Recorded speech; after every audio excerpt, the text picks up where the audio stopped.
Aí já mandou. Mas qual é o nome?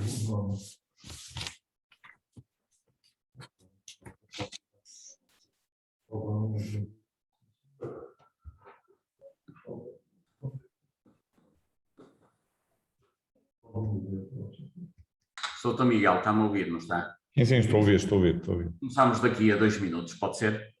Pode, eu não vou, os slides vão à vida, portanto vai-te à vida. Não se cobrou? Não, eu pedi para enviar para si, pá, porque eu nunca compartilhei slides, a minha secretária não me conseguiu ajudar. Isto é um Apple, o dela não é Apple, não me conseguiu Mas ajudar. se ela quiser pode-nos mandar. Não, quem fez ela não tem, eu é que a tenho, foi o que eu fiz. Eu estava-lhe a dizer isso há pouco atrás, mas faz-se sem slides, não há problema nenhum. Bom dia a todos. Bom dia, Dr. Miguel Guimarães. Bom dia.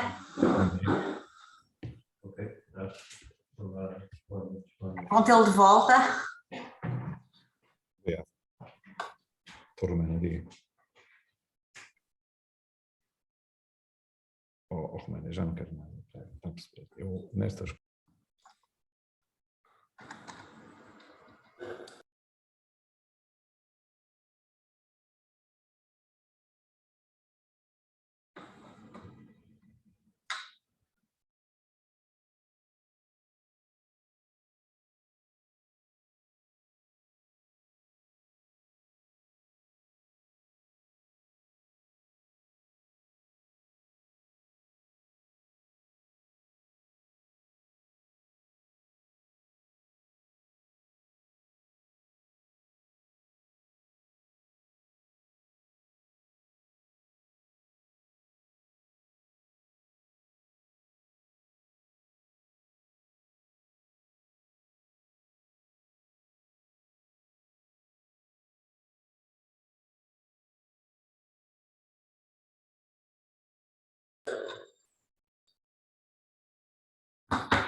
Ora bom, Muito bem. muito bom dia a todos mais uma vez. Queria agradecer a vossa presença em meu nome, da professora Cláudia Carvalho, aqui presente também, que comigo organiza estes seminários. Estamos a concluir hoje um ciclo que teve lugar em 2021, sobre os caminhos da nação, onde temos tido um conjunto de personalidades a refletir sobre o Portugal pós-pandemia, e não imaginávamos, aliás, que chegássemos ao final a janeiro e nós estivéssemos não no pós-pandemia, mas na pandemia. Temos hoje entre nós o Dr. Miguel Guimarães, que fez o favor de se juntar a nós, vir à Universidade Portugalense virtualmente, já veio por cá mais de uma vez e muito lhe agradecemos, que vem connosco partilhar as suas ideias sobre um tema que consensualizamos, que é a saúde em dia, com ponto de interrogação no final. Agradecemos muito a sua presença, voltar aqui à Portugalense, o modelo que todos já conhecem, pelo menos costumam frequentar estes nossos seminários. Soutor Miguel Guimarães irá abordar o tema durante cerca de meia hora e depois disponibiliza-se para um pequeno debate no final, com as questões que entretanto nos chegarem pelas diversas vias, bate-papo, etc. Soutor Miguel Guimarães, muito obrigado por estar aqui na Universidade mais uma vez, bem-vindo, dou-lhe a palavra, agradecendo em nome de todos a comunicação que nos traz. Muito obrigado. Muito obrigado, professor Paulo Moraes, um cumprimento a todos os presentes, aproveito para desejar um bom ano 2022, é naturalmente para mim um prazer enorme estar aqui convosco. Eu vou tentar ser o mais breve possível. Eu tinha um conjunto de slides extraordinários, coloridos, bonitos, para vos mostrar, mas infelizmente não os consigo partilhar e, portanto, não vão ter os slides. Mas não é absolutamente essencial que ter os slides para eu vos poder falar um bocado sobre aquilo que é a saúde em dia. eu começava por deixar aqui, desmistificar um bocado esta questão daquilo que vai sendo público e dos dados que vão sendo dirimidos publicamente por várias instituições, sobretudo quando os momentos políticos estão envolvidos em eleições e, portanto, muitos dos dados que nós ouvimos são dados trabalhados.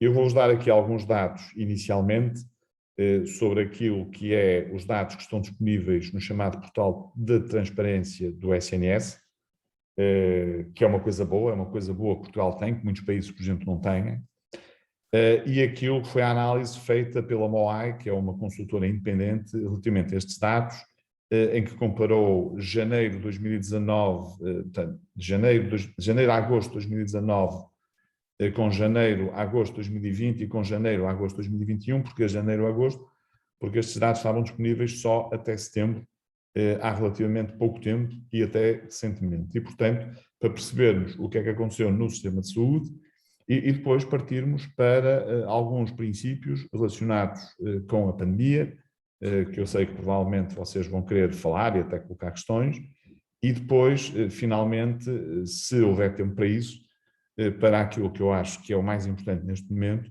que é o que é que nós temos que fazer no Serviço de Saúde, ou no Sistema de Saúde, ou no Serviço Nacional de Saúde, que são tudo coisas diferentes, para conseguirmos ter uma saúde mais robusta, uma saúde em que as pessoas tenham acesso a cuidados de saúde em tempo útil, que esperem menos tempo, e como é que nós podemos melhorar globalmente a qualidade dos cuidados de saúde. Isto é importante, sobretudo no momento eleitoral, em que tivemos para ler várias propostas de vários partidos políticos, desde o PS, passando pelo Bloco de Esquerda até ao PSD, e vemos muitas propostas, umas que têm algum interesse, que são de facto generosas no seu pensamento e na forma como são apresentadas, algumas não são execuíveis, mas a verdade é que a maior parte destas situações provavelmente nem sequer foram bem avaliadas naquilo que é o que é que nós devemos fazer para ter um Serviço Nacional de Saúde forte. Não é?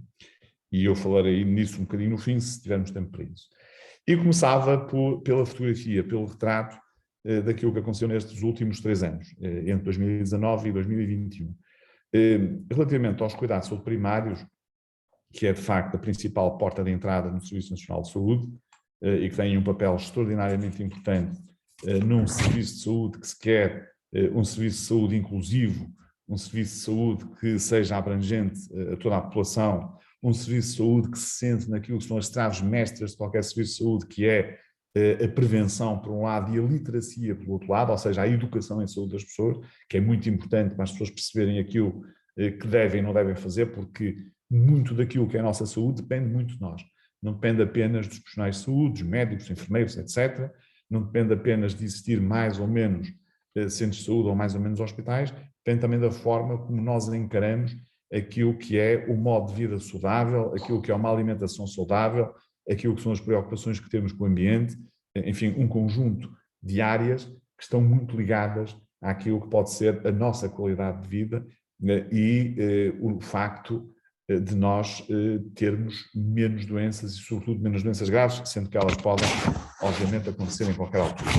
Nos cuidados de saúde primários, como eu dizia, quando nós comparamos, por exemplo, o ano 2019 com o ano 2021, vamos ultrapassar aqui o ano 2020, nos slides estão estes dados todos, mas nós verificamos que, em termos de consultas médicas presenciais, ou seja, com o doente presente, foram feitas menos 33% de consultas, ou seja, menos quase 4,5 milhões de consultas. Por outro lado, se nós tivermos em linha de conta aquilo que são os contactos feitos de forma não presencial, ou seja, feitos através da chamada telemedicina, à distância, até pelo telefone, aliás, eu lembro que a maior parte destes contactos, pelo menos durante o ano de 2020, foram telefonemas, porque os próprios cuidados de saúde primários, tal como os hospitais, não estavam preparados nem equipados, aliás, ainda não estão verdadeiramente preparados para fazer aquilo que é a telemedicina como ela, neste momento, deve ser feita em termos daquilo que são os regulamentos e as regras que existem, quer a nível do nosso país, quer a nível internacional. Mas nesta perspectiva, dizia eu que os cuidados de saúde primários fizeram aqui mais, quando comparado o ano de 2019, janeiro-agosto, com o ano de 2021, janeiro-agosto, fizeram mais 4.728.000 contactos ou consultas, contactos/consultas não presenciais. Mas é preciso ter em conta que destes contactos não presenciais, estima-se que só no primeiro ano de pandemia, isto é, em 2020, os médicos de família tinham feito cerca de 17 milhões de contactos para acompanhar os chamados doentes Covid. Aliás, eu aproveito já aqui para dar aqui uma pequena nota que eu acho que é importante. Há muito tempo que a Ordem dos Médicos e eu próprio temos andado a insistir que o chamado trace Covid, ou seja, o seguimento de todos os doentes Covid, não devia estar a ser feito pelos médicos de família há muito tempo. Na fase inicial da pandemia justificou-se, porque estávamos a começar a organizar-nos para o combate à pandemia e tentar ao mesmo tempo dar resposta aos nossos doentes não Covid, mas a verdade é que isto se manteve até há pouco tempo. E ainda se mantém. Agora, a senhora Diretora-Geral de Saúde, aparentemente, está a ter aqui agora enfim, está a fazer aqui uma reflexão que vai alterar algumas das coisas que nós já propusemos, e felizmente. Porquê? Reparem bem, nós neste momento temos mais de 200.000 pessoas com Covid. Se estas pessoas estiverem todas a ser seguidas pelos médicos de família, significa que os médicos de família, em vez de estarem disponíveis para os seus doentes de sempre, por deliberação do Ministério da Saúde, porque isto é uma decisão da Ministra da Saúde, é bom que se diga, isto é importante também ficar realçado, estão a contactar pessoas que não têm sintomas nenhuns e estão em casa, só tiveram um teste positivo para Covid, a contactar pessoas com sintomas ligeiros, que têm um bocadinho de tosse, ou que sentem-se um bocadinho mais cansados, enfim, e que estão positivas para Covid, e a contactar pessoas com doença mais grave, que também estão no domicílio, estão em casa, e que também têm doença Covid. E, portanto, as pessoas assintomáticas e as pessoas com sintomas ligeiros são a imensa maioria das pessoas. Reparem que dos mais de 200.000 pessoas que neste momento estão a ser em seguimento, como diz o relatório diário da doença Covid, a grande maioria dessas pessoas, cerca de 90% destas pessoas, têm sintomas ligeiros ou não têm sintomas nenhum. Portanto, estas pessoas deviam sair fora do trace Covid, fazerem a sua autoavaliação, terem uma linha dedicada, que pode ser a linha SNS 24 ou outra, criada especificamente para poderem tirar dúvidas no caso de existirem alterações nos seus sintomas, e depois, a partir do momento em que cumpram aquilo que são as normas estipuladas pela Direção-Geral de Saúde, as normas relativas àquilo que se chama o isolamento ou o confinamento durante X tempo, a partir daí seguirem as normas e retomarem a sua atividade normal o mais depressa possível, o que é importante para todos nós, para a economia, etc, etc. E, portanto, esta questão é uma questão que, de facto, por decisão do Ministério da Saúde, ficou em cima dos médicos de família e teve um impacto muito grande naquilo que eram as suas consultas presenciais, e desde há muito tempo, há mais de um ano, que nós e os próprios médicos de família têm insistido nisto, que era preciso libertar os médicos de família para os médicos de família estarem totalmente dedicados àquilo que são os nossos doentes não Covid, e os doentes Covid serem seguidos, os mais graves nos hospitais, aqueles que têm necessidade de internamento naturalmente, e aqueles mais graves que fariam parte do trace Covid serem seguidos por médicos contratados especificamente para o efeito, seja através do setor privado, seja através do setor social, ou até mesmo através de empresas prestadoras de serviços, caso fosse necessário, o que julgo que um acordo de cooperação entre o setor público e o setor privado, ou o setor social, resolveria desde logo este problema e ficávamos com a nossa porta totalmente aberta de entrada nos cuidados de saúde primários.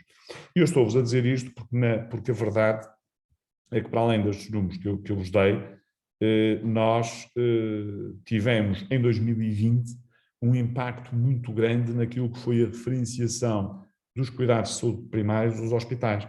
Ou seja, consoante as especialidades e os próprios hospitais, houve uma quebra entre 30% a 50% no número de doentes que eram referenciados aos hospitais. Eu notei isso até no Hospital onde trabalho, no Hospital São João, em que, na verdade, das 4 primeiras consultas habituais que nós temos disponíveis, eu às vezes só tinha 1 ou 2 marcadas.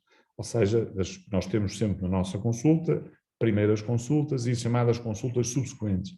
E daquelas 4 de um período de consulta normal que estão disponíveis, havia algumas que não eram marcadas porque os doentes de facto não estavam a chegar aos hospitais. Isto, obviamente, que teve implicações grandes. Eu cheguei até a escrever à Sra. Ministra da Saúde a chamar a atenção para esta matéria, que era preciso que os nossos médicos de família estivessem dedicados àquilo que é a sua missão principal e lhes retirássemos aquilo que é o trace Covid.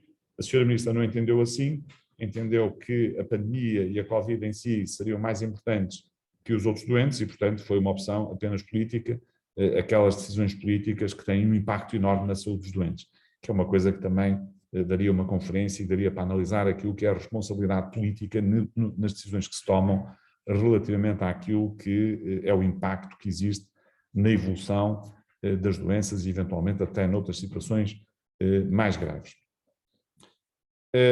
Em termos, para complicar esta situação, é preciso dizer que nós tivemos uma evolução nos últimos 3 anos também, de 2019 até agora, relativamente àquilo que é o número de portugueses que não têm atribuído médico de família, uma evolução extremamente negativa também, porque, repare, nós, por exemplo, em fevereiro de 2019 tínhamos 688 mil pessoas que não tinham médico de família, em junho de 2020 tínhamos 850 mil pessoas que não tinham médico de família e em julho de 2021 tínhamos mais de 1.100.000 pessoas que não tinham ou não têm médico de família porque ainda não têm. Neste momento é mais de 1.200.000 pessoas, que é uma situação complexa, uma situação que já devia estar resolvida há muito tempo, uma situação que faz sempre parte daquilo que são as promessas eleitorais dos vários partidos políticos que se candidatam às eleições legislativas, e nomeadamente os 2 principais partidos políticos, o PS e o PSD, mas é uma situação que continua sem ser resolvida. E a questão que se podia colocar aqui, vamos ver isto um bocadinho mais à frente, mas há médicos de família em Portugal disponíveis para este trabalho? Claro que há médicos de família em Portugal disponíveis para este trabalho. Nós temos, neste momento, fora do SNS, a trabalhar exclusivamente no setor privado ou social, mais de 1.500 médicos de família, só para terem esta ideia, que é uma ideia importante. E nós, para termos a cobertura deste 1.100.000, ou mais de 1.100.000 que está em falta, bastávamos 600 médicos de família. Bom, mas enfim, é uma situação que nos preocupa e que deve ser resolvida. Esperemos que agora, com o novo governo, que haja aqui, enfim, uma ideia brilhante de contratar as pessoas que faltam, de lhes pagar e de as pessoas terem todas acesso a médico de família e depois organizar o sistema para que os médicos que nós precisamos estejam, no caso dos cuidados de saúde primários, incluídos no Serviço Público de Saúde, porque eu acho que aqui o Serviço Público de Saúde é extraordinariamente importante nesta área, porque reparem bem, o médico de família tem funções extraordinariamente importantes relativamente àquilo que é o impacto que as próprias doenças crónicas podem ter na sociedade, porque têm funções na área da promoção da saúde, da prevenção da doença, na área do seguimento de uma grande parte das doenças crónicas. Claro, quando são situações mais complexas, os médicos também enviam para os hospitais, nomeadamente doentes que precisem de ser operados, que precisem de determinado tipo de tratamentos mais diferenciados numa área, por exemplo, oncológica ou outra, mas nós precisamos, de facto, de ter cuidados de saúde primários fortes, porque na prática são a base do nosso Serviço Nacional de Saúde e é importante que isso aconteça. E, portanto, é bom que estes médicos estejam dentro do Serviço Nacional de Saúde, mas até os termos os médicos suficientes dentro do Serviço Nacional de Saúde, na área dos cuidados de saúde primários, é possível fazer acordos com médicos que estejam fora para que nenhum utente esteja sem médico de família. Se olharmos para aquilo que são os cuidados de saúde hospitalares, o que é que eu vos posso dizer? Posso-vos dizer que entre janeiro e agosto, é sempre entre janeiro e agosto, de 2021, foram feitas 3.619.326 consultas hospitalares. ou seja, foram feitas mais 5% de consultas que no mesmo período homólogo de 2019, mas se nós olharmos para 2020 e compararmos 2020 com 2019, nós fizemos em 2020 menos 20% de primeiras consultas hospitalares quando comparado com 2019. O que é que isto significa? Significa que nós, no ano de 2021, já começamos a estar em linha com aquilo que se fazia em 2019, mas aquilo que se deixou de fazer em 2020 ainda não foi propriamente recuperado. Isto é, na prática, o que é que nós temos? E se calhar há muita coisa que já não vai ser recuperável. Atenção, há muitas doenças que, entanto, evoluíram, que já não são tratadas da mesma maneira, há muitos doentes que perderam consultas que poderiam ser importantes para eles e que, já não, e que não estiveram atempadamente, e, portanto, neste momento, esse período acabou por já passar. Mas, se olharmos para isto, em termos daquilo que são os números, especificamente os números, e juntarmos os 3 anos, 2019, 2020 e 2021, verificamos que teríamos 530 mil, cerca de 530 mil primeiras consultas por recuperar, o que é uma situação de facto muito preocupante, porque muitas destas consultas podem ser consultas de facto muito, muito importantes. Depois, em termos de cirurgias, uma situação semelhante, em termos de cirurgias, quando comparado o ano de 2021 com 2019, e estamos sempre a falar do período entre janeiro e agosto, pelos motivos que eu vos disse no início desta intervenção, isto para quem esteja a entrar mais tarde. Nós já fizemos em 2021, neste período, mais 1,26% de cirurgias do que em 2019, mas mais uma vez, se nós formos considerar o ano 2020, em que foram feitas menos 18% de cirurgias que no ano 2019, e fizermos a contabilidade nas cirurgias, chegamos à conclusão que até agora, até agosto de 2021, tinham ficado por fazer 116.352 cirurgias. E, aliás, disto tudo que eu vos disse até agora, isto tem um reflexo. E um reflexo que chegou a ser público, chegou a ser falado, tem a ver com as pessoas que estão à espera de cirurgia. Ou seja, nós temos, a nível dos hospitais, uma coisa que se chama SIGIC, que é o Sistema de Gestão de Inscritos para Cirurgia, onde nós, quando recebemos um doente que tem indicação cirúrgica no hospital, inscrevemos numa lista, que é uma lista automática, com a respectiva prioridade, isto para salvaguardar que os doentes não passam uns à frente dos outros e, portanto, são operados na sua altura, consoante o tempo de espera, etc, etc. Ora bom, se nós verificarmos e compararmos o ano de 2021, sempre janeiro e agosto, com o ano 2019, vamos verificar que tivemos, em 2021, menos 98.769 inscrições no sistema SIGIC, ou seja, inscrevemos quase menos 100 mil doentes para ser operados. Portanto, se nós olharmos para as listas de espera de cirurgia, as listas de espera de cirurgia obviamente diminuíram, e diminuíram porque os doentes não entraram, e os doentes não entraram porque não foram referenciados aos hospitais. E, portanto, temos este círculo vicioso que obviamente estamos a ultrapassar, mas estamos a ultrapassar com perdas importantes para aquilo que são os nossos doentes não Covid. Se olharmos para aquilo que são os meios complementares de diagnóstico e terapêutica, temos uma situação mais ou menos semelhante, que eu não vou estar agora aqui a falar pormenorizadamente, porque também não temos tempo, e porque vocês já me estão a ouvir quase há 20 minutos, mas vale a pena dizer que em duas áreas específicas são críticas, uma pela reabilitação, pela recuperação de várias patologias, como por exemplo de acidentes vasculares cerebrais, recuperação de infartos agudos do miocárdio, recuperação de traumatismos, etc., que é a reabilitação, e no caso concreto, a medicina física de reabilitação.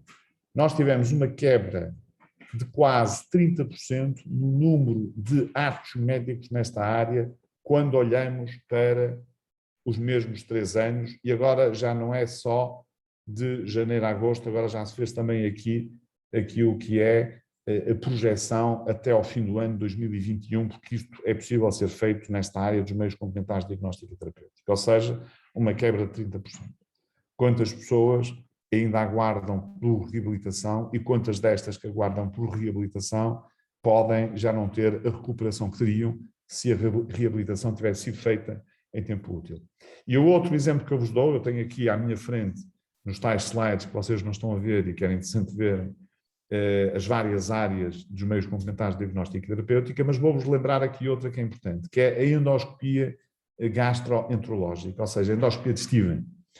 A endoscopia digestiva tem várias funções, mas uma das principais funções da endoscopia digestiva é fazer diagnósticos de cancros, seja do estômago, seja do intestino grosso, enfim, seja de outras áreas de todo o trato intestinal.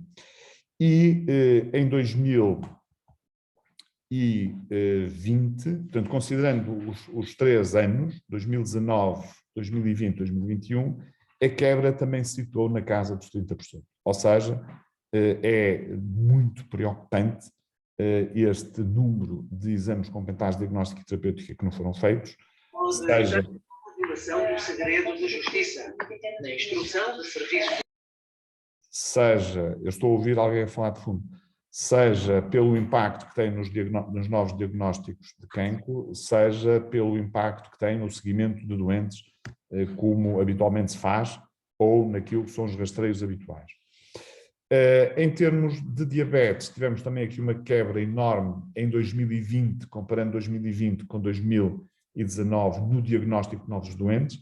Reparem que nós normalmente fazemos, ou temos feito nos últimos anos, 2018, 2019, um diagnóstico de novos doentes de cerca de 60 mil novos doentes por ano.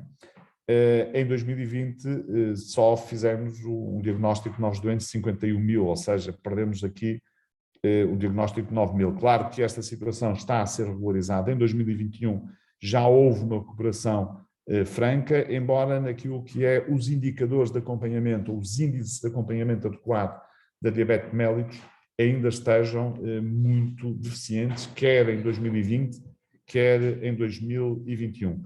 O mesmo se poderia dizer na área da saúde mental, nomeadamente naquilo que é a ansiedade, a depressão e até na terapêutica antidepressiva que se faz, porque continuamos numa altura em que todos nós reconhecemos que houve um impacto muito grande desta pandemia na saúde mental. Nós continuamos em 2020, peço desculpa, em 2019, em 2021, aliás, a ter muitos menos diagnósticos, quer de depressão, quer de ansiedade. No caso dos rastreios oncológicos e dos dados que temos, que é 2020 versus 2019, houve também aqui um impacto muito grande naquilo que diz respeito ao cancro da mama, ao cancro do colo e reto e também ao cancro do colo do útero, porque, na verdade, o número de pessoas que não fizeram um rastreio, que habitualmente fazem em 2020, foram cerca de 450 mil pessoas, o que significa, na prática, e naquilo que é a incidência de novos diagnósticos que são detectados, que ficaram por diagnosticar cancros da mama, cancros do colo e reto e cancros do colo do útero, de variável, obviamente, de cancro para cancro, mas dentro daquilo que é expectável, que são os diagnósticos que nós normalmente fazemos anualmente, temos aqui uma situação complicada. Só para vos dar um exemplo, em termos de cancro do colo do útero, estamos a falar numa em cada 5 mulheres que ficou por diagnosticar, o que é uma situação de facto muito preocupante e que nos deve a todos preocupar. Deixem-me agora, antes de passar à parte seguinte, enquanto o professor Paulo Moraes não me manda calar, eu vou falando, falar-vos daquilo que é a evolução do número de médicos. E porquê do número de médicos? Porque uma das questões que tem sido centrais na abordagem daquilo que é o Serviço Nacional de Saúde é as notícias que nós vamos tendo, são quase diárias, enfim, são muito frequentes, de que há falta de médicos no Hospital A ou no Hospital B, que as pessoas não conseguem ter acesso a uma consulta, imagino, de cardiologia em tempo clinicamente aceitável, dentro daquilo que são chamados tempos máximos de resposta garantidos, definidos pelo próprio governo, e às vezes nós temos alguns políticos, e nomeadamente até o próprio primeiro-ministro, a dizer que faltam médicos, porque não se formam médicos, etc, etc. E eu vou-vos mostrar aqui em 5 minutos aquilo que é a realidade dos médicos em Portugal. E vou-vos mostrar que Portugal é um dos países da Europa que mais médicos forma por 1000 habitantes. Reparem, nos últimos 20 anos, isto aqui são dados objetivos que podem ser checados e que devem ser checados por toda a gente. As pessoas devem ver isto, têm que ver os números reais. nos últimos 20 anos, o número de estudantes de medicina triplicou. Repare, isto é caso único na Europa. O que se reflete naquilo que é o número de médicos inscritos na ordem. Eu vou-vos dar um exemplo. Nós, em 1998, tínhamos inscritos cerca de 31 mil médicos na ordem dos médicos. Em 2008, ou seja, 10 anos depois, tínhamos 38.900, quase 39 mil. Em 2018, 10 anos depois, tínhamos cerca de 54 mil médicos inscritos na ordem. E hoje temos quase 60 mil médicos inscritos na ordem. Ou seja, isto está de acordo com aquilo que são as estatísticas que existem, nomeadamente do INE, do Instituto Nacional de Estatística, que diz que o rácio de médicos por 1000 habitantes em Portugal subiu 74% em 20 anos e que em 2020, concretamente, Portugal contava com rácios de 5,5 médicos por cada 1000 habitantes, ou seja, mais 2,4 médicos por 1000 habitantes do que há 20 anos atrás. Na verdade, destes médicos todos que estão inscritos na ordem, é verdade que há médicos que continuam no ativo, mas já ultrapassaram aquilo que é a data de reforma, e muitos deles acabam por fazer algumas consultas, mas se nós olharmos para aquilo que são os médicos em plena atividade abaixo da idade da reforma, ou seja, abaixo dos 66 anos e 6 meses, nós temos no Serviço Nacional de Saúde cerca de 30 mil médicos, dos quais 10 mil médicos são internos em formação, os internos das várias especialidades e os internos da formação geral, e temos fora do SNS, ou seja, a trabalhar exclusivamente no setor privado ou social, mais de 17 mil médicos. Portanto, nós, em Portugal, nós temos médicos. Não temos os médicos suficientes no Serviço Nacional de Saúde. E não temos os médicos suficientes no Serviço Nacional de Saúde porque os médicos têm optado por sair do Serviço Nacional de Saúde, depois de acabarem a especialidade. Reparem, por exemplo, em 2019, 38% das vagas que foram abertas para as várias especialidades hospitalares e para a medicina geral e familiar e saúde pública ficaram por preencher. Ou seja, as vagas não foram preenchidas. Em 2020 foram cerca de 38%, 37,8%. A mesma situação. Em 2021, no caso concreto do concurso de medicina geral e familiar, das vagas que foram abertas, 40% ficaram por ocupar.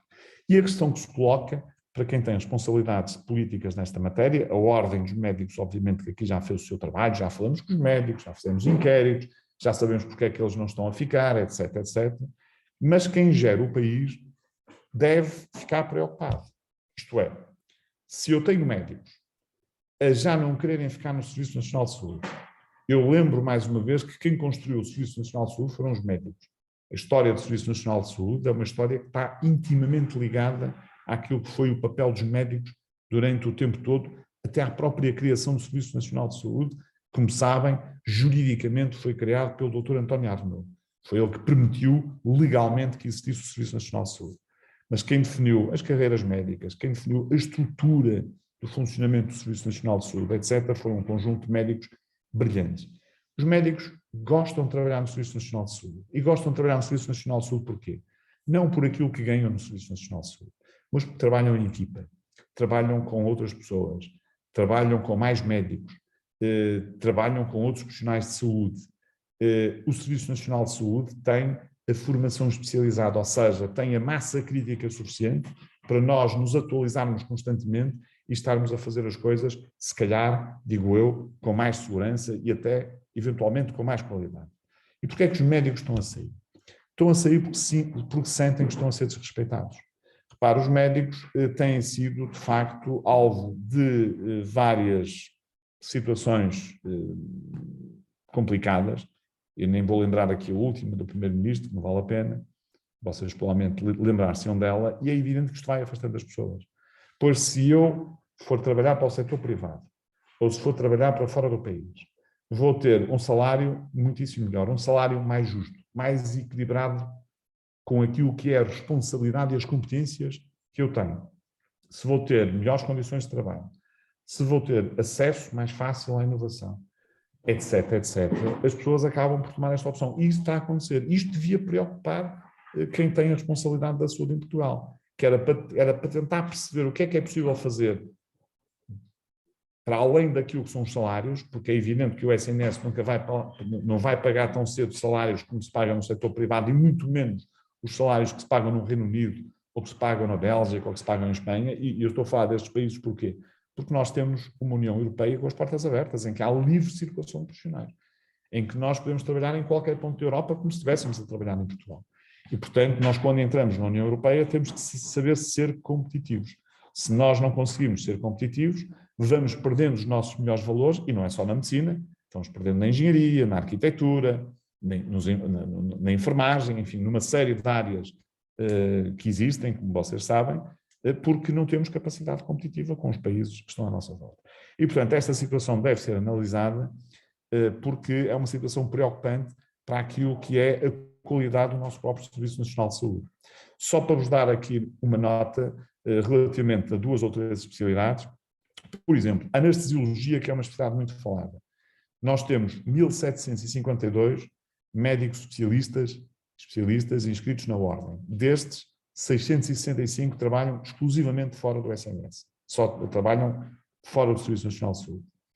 No caso, por exemplo, da pediatria, que é outra especialidade que se tem falado muito, temos inscritos 1.754 médicos. Na ordem dos médicos, destes, 655 trabalham exclusivamente fora do SNS.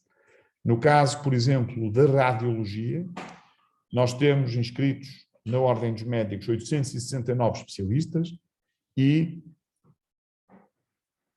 509 destes médicos trabalham também exclusivamente fora do SNS. Ou seja, e podia-vos dar os números da ginecologia, da medicina geral e familiar, da dermatologia, etc. Não é? Em termos práticos, e para fecharmos um bocado esta parte, para percebermos que temos aqui um problema que é fundamental resolver e que existem várias formas de resolver para além daquilo que são apenas os salários, embora os salários sejam de facto importantes, o reconhecimento do trabalho que as pessoas fazem é uma área muito importante, o trabalho é uma coisa muito importante na vida de qualquer pessoa e é preciso as pessoas terem noção disto, mas a verdade é que nós, por exemplo, se olharmos para o último relatório do Health at a Glance 2021, que está publicado, vamos verificar que Portugal é o país da OCDE onde a remuneração dos médicos mais diminuiu em termos reais objetivos, nos últimos anos. Claro que esta quebra que aconteceu foi sentida muito entre 2010 e 2019, mas a verdade é que esta recuperação, no caso português, foi apenas residual, nunca chegou verdadeiramente a acontecer, e se nós olharmos para aquilo que é a remuneração dos médicos em 2019, vamos ver que em termos reais é mais baixa do que era em 2010. Isto é um exemplo, basta ler o relatório do Health at a Glance para termos esta ideia. Esta tendência, obviamente, que é contrária àquela que se verificou na maioria dos países da OCDE, em que as remunerações foram acompanhando aquilo que é a própria inflação, etc, etc, etc. Outra nota que eu acho que é importante e que tem a ver com a saúde diretamente é que Portugal foi um dos 3 países da OCDE em que os gastos com saúde per capita, ou seja, por pessoa, diminuíram em 2019, 2020, comparando com o período compreendido entre 2015 e 2019. E esta redução que existe foi observada apenas em 3 países, em Portugal, no Chile e na África do Sul. Só para termos esta ideia que é importante. Fico-me agora por aqui nesta área e agora vou-vos dar aqui umas notas breves, porque sei que têm que ser breves, dado que os 30 minutos já passaram, estamos em 34 minutos, que têm a ver com a pandemia. Este slide que eu tenho aqui à minha frente é um slide extraordinário, que é o indicador da avaliação da pandemia desenvolvido pelo Instituto Superior Técnico e pela própria Ordem dos Médicos, em que nós, em 14 de julho de 2021, e projetando já a importância que a gravidade da doença podia vir a ter no futuro, relativamente àquilo que é a atividade do vírus, nós projetamos um indicador que tem 2 estruturas base. Uma que é a atividade do vírus, que se reflete naquilo que é a transmissibilidade e a incidência de novos casos, e a gravidade da doença, que se reflete nos internamentos, seja em enfermaria, seja em cuidados intensivos, e nas mortes que vão acontecendo. E valorizamos estes vários indicadores de acordo com aquilo que é a evolução que a própria pandemia podia ter. E neste momento o nosso indicador é um indicador que está mais acertado para o momento que temos. Porquê? Porque nós valorizamos mais, e bem, na minha opinião, aquilo que é a gravidade da doença. Porque mais importante que eu ter 1000 pessoas infectadas é eu ter 10 pessoas internadas em cuidados intensivos. Isto é, se a gravidade da doença aumentar, nós temos uma pressão brutal sobre o serviço de saúde. Se a gravidade da doença diminuir, nós temos menos pressão e, obviamente, temos menos pessoas a morrer com a doença, temos menos pessoas a ter consequências graves da doença, e isto é importante. E o nosso indicador atualmente mostra perfeitamente aquilo que é o impacto da vacinação na evolução desta pandemia. Na verdade, a vacinação tem um impacto muito grande naquilo que é a gravidade da doença, naquilo que é o número de mortes que vão acontecendo, naquilo que é o número de doentes que têm que ser internados em cuidados intensivos e também, embora em menor grau, tem também um impacto muito importante naquilo que são o número de doentes internados em enfermaria. É óbvio que nesta fase nós teríamos aqui muito para falar relativamente àquilo que é o momento atual da pandemia. Eu vou-vos dar aqui 2 ou 3 pinceladas em 2 minutos para passarmos então à discussão. E não vos vou falar daquilo que é o que é preciso fazer para o Serviço de Saúde, mas pode ser que nas perguntas que me façam me coloquem questões e eu nessa altura desenvolverei esse tema, que eram os 2 últimos slides. Relativamente à pandemia, nós estamos num momento favorável, um momento que temos que aproveitar para compensar algumas das decisões menos boas que o mundo tem tomado nesta matéria, já não é só Portugal, o mundo. A primeira é que nós temos que ser rápidos a agir, nós temos que antecipar aquilo que é a evolução da própria pandemia, e antecipar a evolução da própria pandemia, por exemplo, neste momento, e a Ordem dos Médicos teve aqui uma posição forte recentemente, e ainda bem que teve, porque serviu para mudar muita coisa, nós temos que simplificar e agilizar processos, numa altura em que nós sabemos que esta infecção é menos grave do que a infecção provocada pela variante anterior, a variante Delta, e eventualmente até das outras variantes. E porque nós temos uma percentagem grande de pessoas vacinadas, o que nós temos é que rapidamente fazer o reforço vacinal a quem ainda não o tem, vacinar as pessoas que não foram vacinadas, se aceitarem ser vacinadas, obviamente também, porque quanto maior for o número de pessoas que estejam vacinadas, mais nós estamos protegidos para a gravidade da doença. A vacina não tem protegido muito para a infecciosidade, ou melhor, protege, mas não protege no mesmo grau, mas protege bastante para aquilo que é a gravidade da doença. E nessa perspectiva, e porque nós temos neste momento uma variante menos grave, embora mais infecciosa, como já é conhecido, nós temos que rever uma série de normas que já começaram a ser revistas, simplificando processos. Não faz sentido, por exemplo, que os tempos de isolamento para pessoas que testam positivo ou para pessoas que tenham sintomas menos graves da doença fiquem isoladas 10 dias ou até 14 dias. 7 dias, que foi o que acabou por ser a Direção-Geral de Saúde, é uma decisão sensata, equilibrada, mas nós podíamos ter ido para os 5 dias.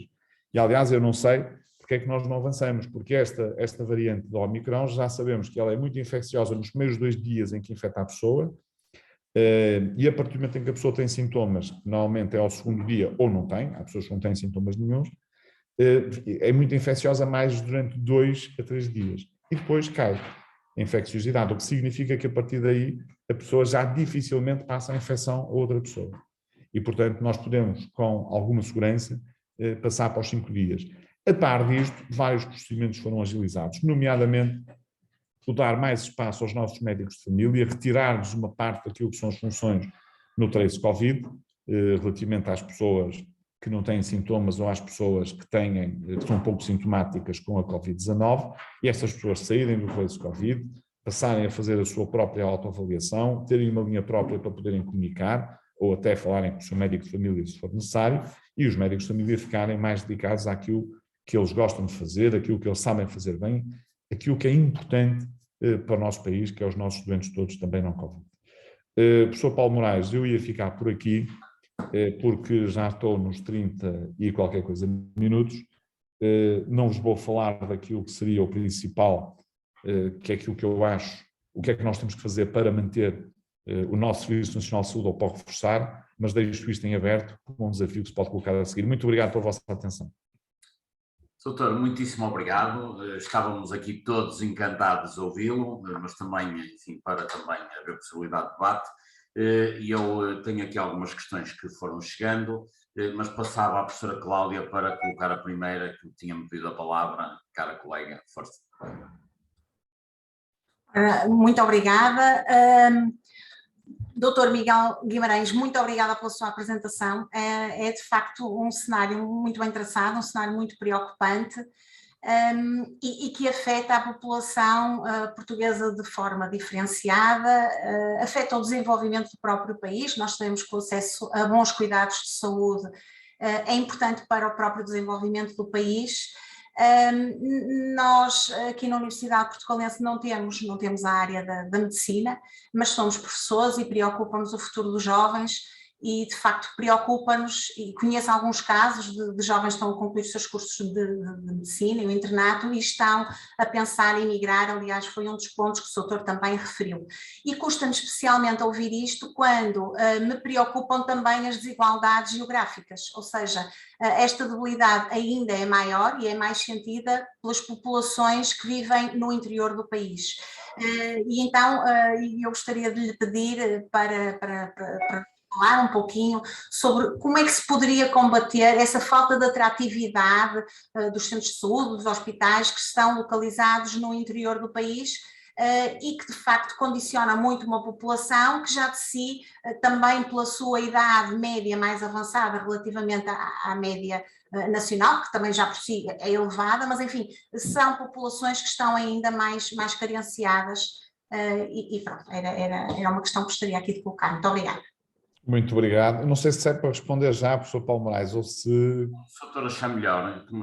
Já agora eu juntava aqui uma questão que me chegou, que é conexa com esta, que é, a pergunta concretamente é, os 1.500 médicos de família, o doutor falou que estão na privada, estariam disponíveis para ir para o setor público? Muito bem, sim senhora.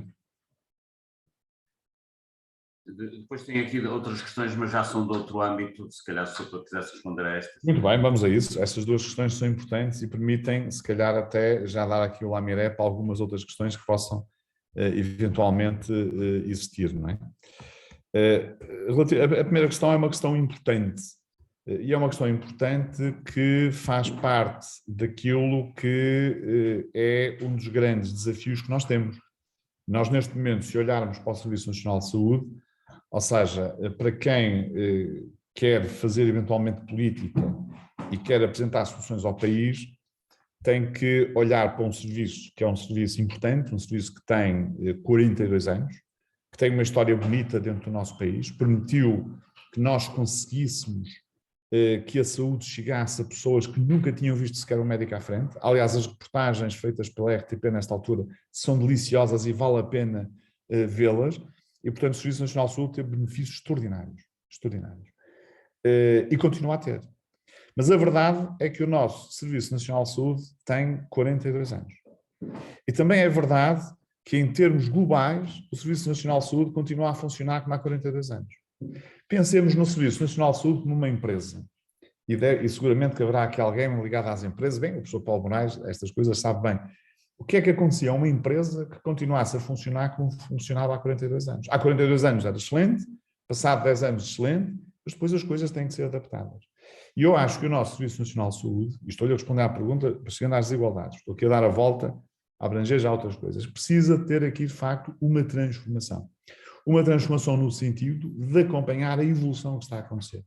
Se eu quero garantir um Serviço Nacional de Saúde robusto para os próximos anos, um Serviço Nacional de Saúde que nos sirva para ajudar as pessoas que têm mais dificuldades e para ajudar todas as outras, naturalmente.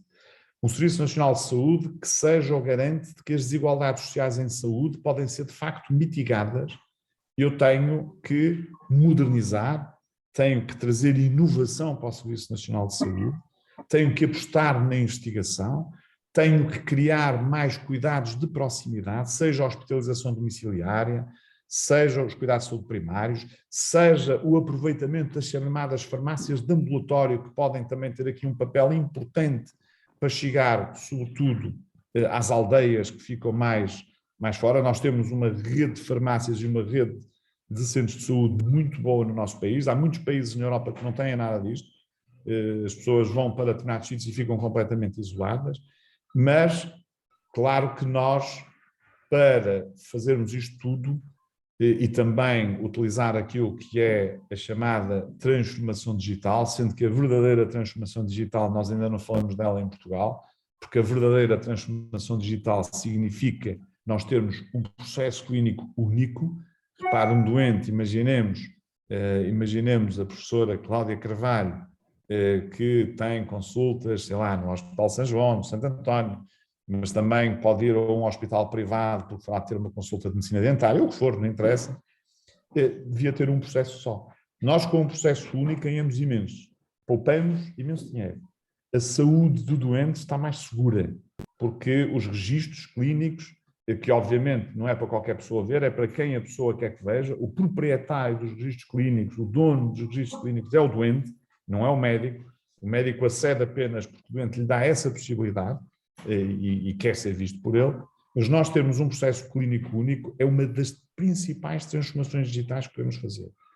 Já foi falado nisto no passado, infelizmente no presente ainda não falamos disso, ou não estamos a falar disso com a seriedade que devemos estar a fazer. Mas a parte digital também nos dá para outras coisas. Dá-nos para aproximar os cuidados de saúde primários dos hospitais, dá-nos para existir uma interação mais forte entre o médico de família e o especialista da área hospitalar, dá-nos para conseguir gerir à distância, face-to-face, médico de especialista em medicina geral, médico especialista, por exemplo, em urologia ou outra especialidade qualquer, e depois o médico está a tirar dúvidas de doentes seus que têm nos cuidados de saúde primários para perceber se eles devem ou não devem ir para o hospital. Nós, se fizéssemos este tipo de vias verdes para várias especialidades, reunindo perto dos hospitais os respectivos acessos, os equipamentos de centro de saúde, nós conseguíamos evitar que milhares de pessoas fossem para os hospitais, provavelmente, e conseguíamos melhorar, se calhar, aquilo que é a nossa eficácia em termos dos nossos doentes. E, portanto, esta transformação é fundamental a vários níveis, a nível das carreiras dos profissionais, a nível da simplificação de processos, nomeadamente aqueles que têm a ver com o excesso de burocracia que existe e com o excesso de complicações que às vezes existem nos sistemas informáticos. Eu devo lembrar que os médicos atualmente, há um estudo sobre isso, perdem entre 30% a 35% do seu trabalho com procedimentos que não têm nada a ver com a medicina, ou seja, repare, 1/3 do trabalho dos médicos é trabalho que se calhar podia ser feito de outra forma. Nós neste momento temos ferramentas que nos permitem, por exemplo, em vez de eu estar sempre a escrever no teclado, etc., e ter várias aplicações informáticas completamente dispares à frente do meu computador, eu ter apenas uma aplicação informática que me dá para tudo e ter, por exemplo, uma voz para onde eu falo e as coisas ficam gravadas.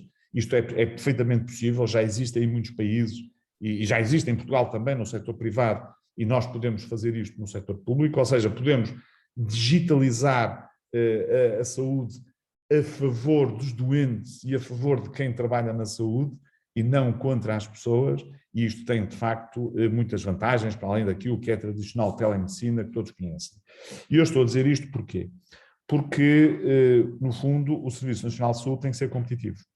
Ou seja, tem que ser competitivo não apenas na questão dos salários, é importante de facto que os salários sejam adaptados e sejam melhorados, porque na verdade os nossos profissionais de saúde têm salários que estão em quarto lugar em termos daquilo que é o pior que existe a nível europeu, e não estou a falar apenas da União Europeia, já estou a falar a nível europeu, mas há aqui vários fatores que podem ser também formas de motivar as pessoas a ficarem. Dar-lhes espaço para a investigação, dar-lhes a possibilidade de terem acesso à inovação, etc., etc., são questões importantes, e também são importantes os concursos. Por isso é que a carreira é fundamental, isto é, se eu tiver concursos rápidos, se existir depois durante a carreira a chamada progressão na carreira, ou seja, se ela efetivamente acontecer, não é se ela ficar completamente estagnada. Eu lembro que, por exemplo, os médicos para progredirem na carreira fazem concursos públicos. Os médicos são os profissionais de qualquer área que existe em Portugal que mais concursos públicos fazem, prestam provas públicas para progredirem na carreira. E, portanto, nesta perspectiva, é evidente que nós conseguimos ter aqui uma atratividade maior, conseguimos motivar mais as pessoas a ficar e conseguimos captar mais jovens especialistas para ficarem a trabalhar no Serviço Nacional de Saúde. Claro que, relativamente às áreas mais carenciadas, eu defendo, sempre o defendi, aliás, existem 2 ministros que vieram aplicar essas regras, embora se calhar não com eficácia, e já vamos ver porquê, que foi o Dr. Paulo Macedo primeiro e depois o professor Alberto Campos Fernandes também, que é haver um pacote de incentivos para nós conseguirmos fixar pessoas em áreas de facto muito periféricas. Imaginemos em Porto Alegre, porque assim, o médico vai trabalhar para Porto Alegre, ou o enfermeiro, mas quer dizer, mas se não levar a família, está numa situação complicada, porque vai andar sempre para trás e para a frente, não passa tempo nenhum com a família, e portanto nós temos que criar condições globais em termos de incentivos, em termos de facilidade de transferência de pessoas. Imaginemos que o médico, a mulher é professora, portanto a professora também poderia ir para lá dar aulas, os miúdos seriam integrados nas escolas, etc. Mas para além disso, obviamente, dar também incentivos em termos financeiros, e isso foi previsto e foi feito, quer pelo Dr. Paulo Macedo, quer pelo professor Alberto Campos Fernandes. Agora, a questão é esta, e veja bem isto que eu lhe vou dizer, que é interessante, professora Cláudia, que é, repare, as vagas que abriram que foram abertas, quer no tempo do Dr. Paulo Macedo, quer no tempo do professor Alberto Campos Fernandes, vagas que tinham incentivos associados durante algum tempo, não são para sempre, são durante algum tempo, mas durante uns anos, foram todas ocupadas. Isto é, só que abriram poucas vagas. Isto é, abriram 200 vagas, por exemplo, da última vez que eu tive conhecimento, provavelmente pode já ter aberto depois, e estas 200 vagas que abriram foram ocupadas. Eu pergunto, porquê é que não viram 400? Bom, porque o Ministério das Finanças não autorizou. Eu fiz esta pergunta ao Ministro da Saúde, porquê é que não viram 400? Porque o Ministério das Finanças só autorizou 200. Portanto, as áreas mais carenciadas é uma questão difícil de resolver. E aqui nós encontramos muitas desigualdades sociais que existem em saúde. Claro que há áreas, por exemplo, em Lisboa, às vezes centrais, que também têm dificuldades por outros motivos. Porque os médicos optam por sair dos hospitais públicos e trabalhar para os hospitais privados. Isto, por exemplo, no Algarve e em Lisboa é mais marcado que no resto do país. E porquê? Porque a medicina privada é muito mais forte no Algarve e muito mais forte em Lisboa do que no resto do país. E, portanto, isto depois por isso é que o Serviço Nacional de Saúde tem que ter alguma competitividade. E se nós não lhe dermos este fator de competitividade, se não o modernizarmos, se não o adaptarmos 42 anos depois, se não dermos autonomia aos hospitais para tomarem decisões, obviamente, decisões que sejam responsáveis e responsabilizar as direções dos hospitais pelas decisões que tomam. Se nós nos dermos flexibilidade na gestão para contratarem 6 enfermeiros ou 4 médicos ou 3 técnicos auxiliares de saúde e não terem que ter o crivo do Ministério da Saúde e das Finanças, se nós conseguirmos acelerar vários processos, nós conseguimos ter uma resposta mais eficaz na área da saúde. Aliás, eu dou como exemplo a pandemia. Repare que durante a pandemia nós conseguimos uma coisa verdadeiramente extraordinária, que foi que os hospitais organizaram e começaram a tomar decisões por eles. A senhora Ministra da Saúde deixou que isso acontecesse, também não tinha outra alternativa, era impossível organizar a nível central, e hospitais como o hospital onde eu trabalho, que é o São João, e os outros hospitais aqui no Norte e no resto do país, organizaram-se imediatamente circuitos Covid e não Covid, utilização obrigatória de máscaras, antes da Direção-Geral de Saúde dizer que era obrigatório usar máscara, já os hospitais estavam a dizer, etc, etc. Ou seja, a capacidade que estes hospitais tiveram de contratar pessoas, contrataram mais médicos, contrataram mais enfermeiros, conseguiram arranjar médicos para trabalhar nos hospitais, conseguiram arranjar enfermeiros para trabalhar nos hospitais, e o Ministério da Saúde, a nível central, não consegue. Ou seja, nós mudarmos aquilo que são as regras, ou pelo menos aquilo que é a contratação pública, haver aqui mais flexibilidade e haver a possibilidade de as unidades de saúde, sejam os ACERs, os agrupamentos de centros de saúde, que representam vários centros de saúde, sejam os hospitais, é muito importante para conseguirmos ter uma boa resposta a nível das regiões mais carenciadas e das áreas mais carenciadas, mas sobretudo para termos uma resposta mais adequada àquilo que são as necessidades das populações. Claro que isto que eu estou a dizer, e o professor Paulo Moraes já deve estar a pensar nisso, isto significa que os orçamentos que os hospitais têm que ser orçamentos reais, não podem ser orçamentos fictícios. Porque se eu tiver a dar autonomia, tem que ser com base em orçamentos reais. Porque nós sabemos que muitos hospitais, neste momento, chegam a meio do ano, entre maio e junho, e já não conseguem pagar os medicamentos. E depois isto acumula a dívida, que depois o Estado acaba por pagar mais tarde, se calhar até acaba a pagar mais do que aquilo que pagaria se os hospitais tivessem o orçamento de facto adequado. Relativamente à segunda questão que me foi colocada, dos médicos de família que estão fora, há muitos médicos de família de facto que estão fora do Serviço Nacional de Saúde. Eu até tenho aqui esse valor mais exato, se porventura o quiserem. Portanto, nós temos neste momento 1.469 médicos especialistas em medicina geral e familiar que estão a trabalhar só fora do Serviço Nacional de Saúde, portanto são cerca de 1.500, de facto. É claro que estes médicos, eu já falei com alguns destes médicos, estariam obviamente disponíveis para aceitar terem uma lista de utentes e eventualmente até para regressarem ao Serviço Nacional de Saúde.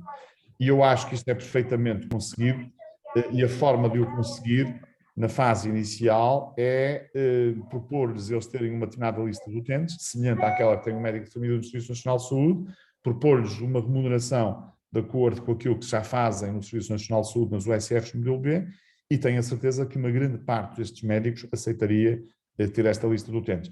Isto permitiria que, entretanto, o Serviço Nacional de Saúde se organizasse e fosse contratando médicos para ter toda a medicina geral e familiar integrada dentro do próprio Serviço Nacional de Saúde, porque eu acho que os cuidados de saúde primários é a base do nosso sistema de saúde e estes sim têm vantagem em estar todos integrados no Serviço Nacional de Saúde. Doutor, muitíssimo obrigado. Nós aqui temos mais perguntas que tempo, em boa verdade o tempo que tínhamos combinado até já se ultrapassou, mas eu, face à dimensão das perguntas que entretanto recebi, gostava de lhe colocar duas questões, se estivesse de acordo, e acabaríamos isto daqui a 10 minutos, por volta de 1h15, se o Dr. Miguel Guimarães estiver de acordo. E são duas ordens, chegaram aqui 4 ou 5 perguntas sobre a questão da saúde mental, que pelos vistos preocupa muito os presentes nesta sessão, nomeadamente são colocadas questões no sentido da ligação dos vários setores e das várias especialidades no tratamento das questões de saúde mental, em particular nos mais idosos, e digamos isto é a síntese que eu faço das questões que levantei. E recebi também algumas questões que têm a ver com a presença no espaço público, nomeadamente nas televisões, de médicos a falar da pandemia.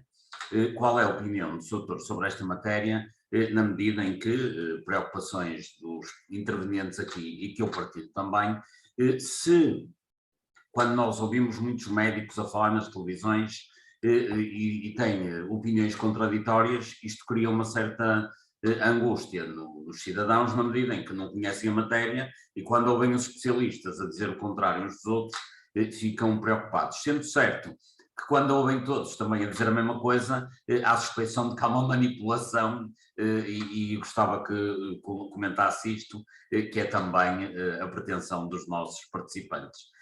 Pedi-lhe duas respostas relativamente breves para depois encerrarmos naturalmente. Muito obrigado. Muito obrigado, professor Paulo Moraes. Ainda bem que me pede as respostas breves, porque a da saúde mental daria para ficarmos a falar aqui mais meia hora. Eu vou à segunda, que é mais fácil, e depois já vou à saúde mental, mas vou ser breve na saúde mental também. Que é assim, a questão, quem está a colocar esta questão tem toda a razão. Eu próprio fico irritado com aquilo que eu se dizer na televisão. E hoje um médico vai lá, porque vão médicos, é assim, o que é que acontece? Os jornalistas querem alguém para dizer alguma coisa. Ou seja, dito de outra forma, a qualidade daquilo que se faz na área do jornalismo não é toda igual. Eu nunca mais me esqueço, estava a conversar com alguém ligado à CNN Portugal e dizia assim, bom, mas a CNN Portugal, para honrar a CNN a nível internacional, tem que ter grandes jornalistas. Porque isto é fundamental. E o que é que eu quero dizer com isto? Hoje em dia, o que as televisões querem, e vamos falar das televisões, mas isto depois é válido para os jornais, é válido para as rádios, etc. Querem alguém que diga alguma coisa. Portanto, um médico qualquer que possa ir lá dizer alguma coisa, vai. E depois há médicos que gostam de dizer alguma coisa. E dizem qualquer coisa. E hoje dizem uma coisa e amanhã são capazes de dizer o seu contrário, ao passar 2 ou 3 dias.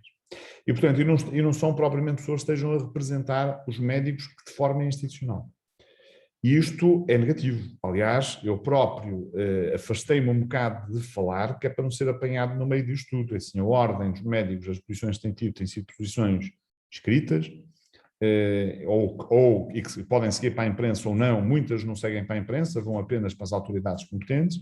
Outras vão para a imprensa, vão em forma de comunicados, porque na realidade isto que existe é complicado. Sem prejuízo disso, devo dizer que a existência de diferentes opiniões também é válida, isto é, nós na pandemia não temos um conhecimento total sobre a pandemia, estamos no reino, ou melhor, estivemos, agora eu acho que já temos mais certezas hoje do que tínhamos antes, mas estivemos durante muito tempo a navegar na incerteza do que é que ia acontecer, se as vacinas iam ou não iam funcionar, se conseguimos ou não conseguimos ter vacinas a tempo, etc, etc, etc. E, portanto, isto permite também que hajam opiniões diferentes, que hajam pensamentos diferentes e que hajam até experiências diferentes e que sejam transmitidas. Eu acho que é excessivo. Acho que o debate é bom, acho que pegar numa pessoa que defende, imaginemos, a vacinação das crianças dos 5 aos 11 anos e uma pessoa que não defende e ouvir os argumentos de uma e do outro e aquilo que existe, acho que isso é importante se for feito de forma organizada. Se for feito de forma desorganizada como tem sido feito, acho que é uma má comunicação para o país e é mau para os cidadãos e eu, como cidadão, também me sinto, de alguma forma, incomodado com esta situação. Já chamei, só para quem fez a pergunta, obviamente que isto já foi conversado também com as autoridades competentes, ou competentes a nível da Direção-Geral de Saúde, com os jornalistas não é possível, obviamente, porque isso aí não se interfere naquilo que é comunicação social, seria totalmente desastroso, mas naquilo que diz respeito às autoridades competentes de saúde, eles terem aqui alguma tutela, não naquilo que os jornalistas fazem, naturalmente, porque isso não é possível, nem é permitido, nem deve ser permitido. Os jornalistas têm toda a liberdade de imprensa e devem tê-la, isso é fundamental num Estado democrático que aconteça, mas que sejam eles a dar as informações que são as informações oficiais e que o façam com rigor e com boa comunicação, porque nem sempre isso acontece. Relativamente à saúde mental, a saúde mental é uma área, de facto, que vale por si mesma. Antes da pandemia Covid-19, nós já tínhamos uma verdadeira pandemia na área da saúde mental e naquilo que são as suas duas grandes vertentes. A vertente das chamadas doenças psiquiátricas, que continuam a aumentar e que aumentaram muito durante este tempo de pandemia. Os relatos que nós temos de pessoas que entraram em depressão, pessoas com ansiedade, etc., são de facto brutais, mas também tem a dimensão daquilo que são as doenças neurodegenerativas. E a dimensão das doenças neurodegenerativas, e estas duas áreas estão associadas, porque existem mesmo nas doenças psiquiátricas também alterações de neurotransmissores que também levam ao desenvolvimento de determinado tipo de doenças psiquiátricas e que estão também na origem, muitas vezes, das ansiedades, das depressões, etc. Mas estas duas dimensões da saúde mental, uma mais ligada à psiquiatria, uma mais ligada à neurologia, são, de facto, um dos maiores problemas de saúde que nós temos neste momento no mundo. E constitui uma verdadeira pandemia, isto é, nós ou começamos a atalhar caminho nesta área, e atalhar caminho é fazer investigação o melhor possível. Isto é, tentar saber mais sobre estas doenças e a melhor forma de as prevenir, de as controlar antes que elas aconteçam e, obviamente, também de as tratar. Termos mais recursos para isto, darmos mais importância a estas doenças e termos planos de saúde mental que, de facto, sejam aplicados no terreno, é absolutamente essencial, porque senão nós todos estamos a sofrer com isto. Obviamente que os idosos são sempre aqueles mais afetados e, por isso, esta é uma área que me deixa preocupações e que acho que é bom que nós todos vamos falando nelas. Finalmente, para terminar, dar um grande abraço aqui ao professor Paulo Moraes e, na sua pessoa, a todas as pessoas que estão a assistir a esta conferência. Dar aqui uma palavra também de solidariedade com todas as pessoas que têm combatido esta pandemia. Eu, quando digo todas as pessoas, não estou a falar apenas dos profissionais de saúde, estou a falar dos jornalistas que dão as notícias, que nos põem a par das coisas, estou a falar dos bombeiros, dos polícias, dos militares, dos professores que continuam a fazer a educação. A educação é a chave central de uma sociedade que se quer informada, justa, uma sociedade que se quer livre, que se quer com opinião. E por isso eu quero dar-vos aqui um abraço a todos, desejar-vos um bom ano, agradecer-vos a oportunidade que me deram e até sempre. Sr. Miguel Guimarães, muitíssimo obrigado pela excelente aula que nos veio dar aqui à Universidade. Em nome de todos, eu recebi aqui imensas mensagens a dizer que o webinar foi excelente e, portanto, posso exprimir em nome de todos a nossa satisfação, o nosso agradecimento ao Dr. Miguel Guimarães. A todos os restantes, muito obrigado pela vossa presença, são sempre bem-vindos aqui à Universidade Portalense, ou online ou ao vivo, de preferência ao vivo, e esperemos que caminhemos nesse sentido rapidamente. Muito obrigado a todos, em breve daremos nota da nossa próxima iniciativa. Um bom fim de semana e um bom ano para todos, em particular ao Dr. Miguel Guimarães, que merece, depois da lição que nos deu, merece um bom ano só pela lição que nos deu hoje. Muito obrigado. Muito obrigado e até breve. Bom fim de semana. Obrigado. Obrigada, doutor. Obrigada. Muito obrigada. A todos. Obrigada. Bom dia. Bom ano. Bom dia.